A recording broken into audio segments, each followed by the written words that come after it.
How's it going, everybody? My name is Noah Holly, and welcome back to another episode of the Pride Report. It is episode 30, and today is going to be a return to the usual format of this show. I'm going to be talking about last night's games and previewing tonight's action, and we've got a lot to get to in both of those segments, so let's not waste any more time and hop right into it.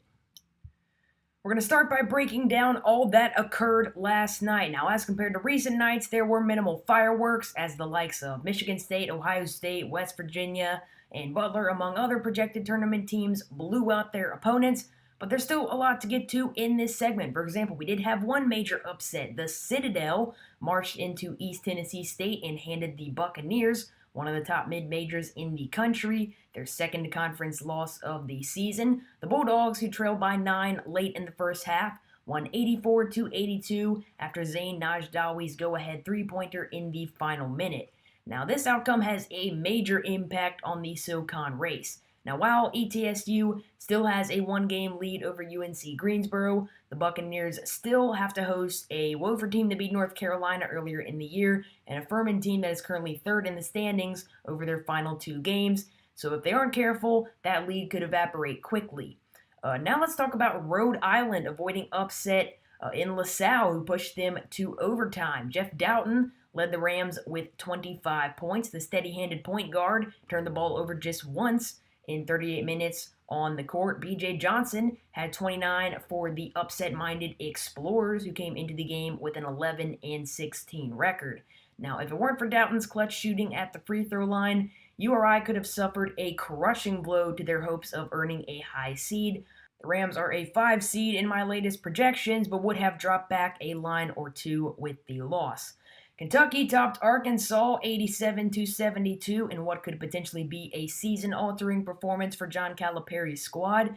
Kevin Knox continued to impress, scoring 23, and the Wildcats used a second-half surge to down the Razorbacks on their home floor. Now, Kentucky closed the game on a 31-11 run, absolutely taking over the game over the final 13 minutes. Suddenly, the Wildcats could not miss a shot, and when they did, they cleaned up on the offensive glass. They displayed incredible hustle and flow over the run, dominating every aspect of the game, much to the shock of an Arkansas squad that was flying high just minutes beforehand. Now, this performance is exactly what Kentucky needs. Of course, we've yet to see the Wildcats play to their potential for over 40 minutes at any point this season, but you can't complain about where this team is right now. Now that the 4-game losing streak is a thing of the past, there's been an obvious shift in mindset in Lexington. The toughness Calipari has been looking for all season is finally starting to show up, and not a moment too soon. We also had Mississippi State knocking off Texas A&M 93-81. Suddenly, the Aggies are slumping again. This loss marks consecutive instances of A&M allowing 90-plus points, a number that they hadn't previously allowed at any point beforehand. Now, the biggest issue that I've noticed over this 3-game losing streak is A&M struggles on the boards. Now, this is one of the best, if not the best, rebounding teams in the nation. But in back-to-back games, the Aggies have been out-rebounded by at least 12, which is truly unprecedented.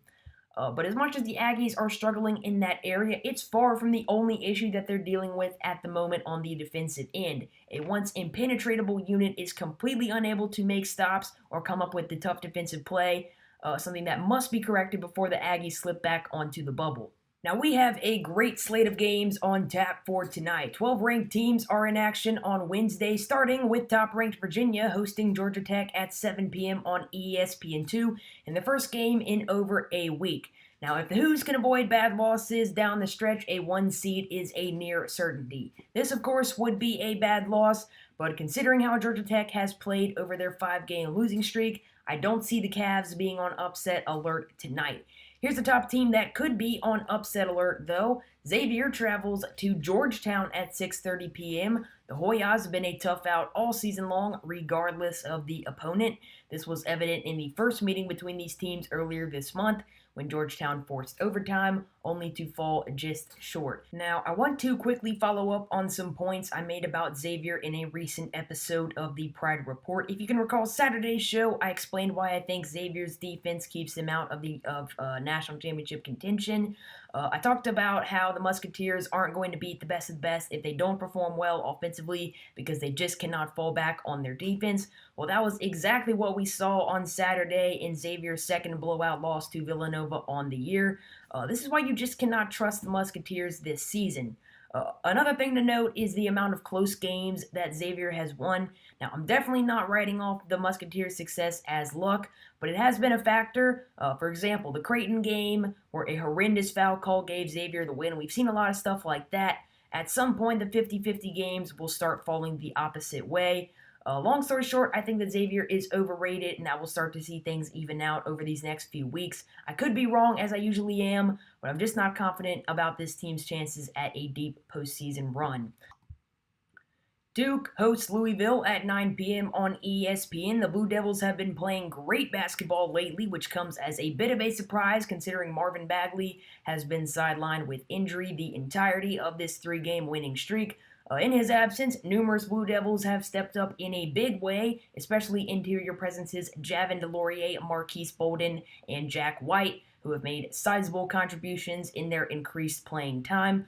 You also can't help but mention Grayson Allen's play. Allen, who has not shot the ball particularly well this season, has emerged as the go-to scorer with Bagley sidelined. If he can stay hot down the stretch, especially when Bagley returns, Duke could very well be back in the national title conversation. In other ACC action, Clemson will travel to take on Virginia Tech at 7 p.m. on ACC Network. The Tigers are hurting without their starting point guard Shelton Mitchell, who suffered a head injury in last week's loss to Florida State that will force him to miss tonight's game. Without him in the lineup, Clemson cannot afford off nights from backcourt stars Gabe DeVoe or Marquise Reed, whose rough shooting performances against Duke proved too much to overcome for a depleted Tigers squad. In even more ACC action, North Carolina will travel to face Syracuse at 7 p.m. on ESPN. UNC is hitting their stride at the perfect time over their 5-game winning streak. The Tar Heels are averaging 90 points per game. There's just no slowing down their high-flying attack at the moment.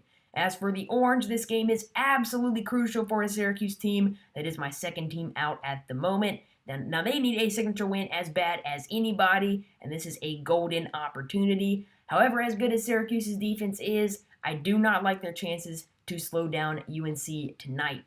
In possibly the biggest game tonight, Auburn will host Alabama at 8:30 p.m. on SEC Network. Alabama won the first meeting between these teams back in January, which snapped Auburn's 14-game winning streak. This time around, however, the game will take place in front of an Auburn Arena crowd that has a renewed sense of passion thanks to the recent rise of the program.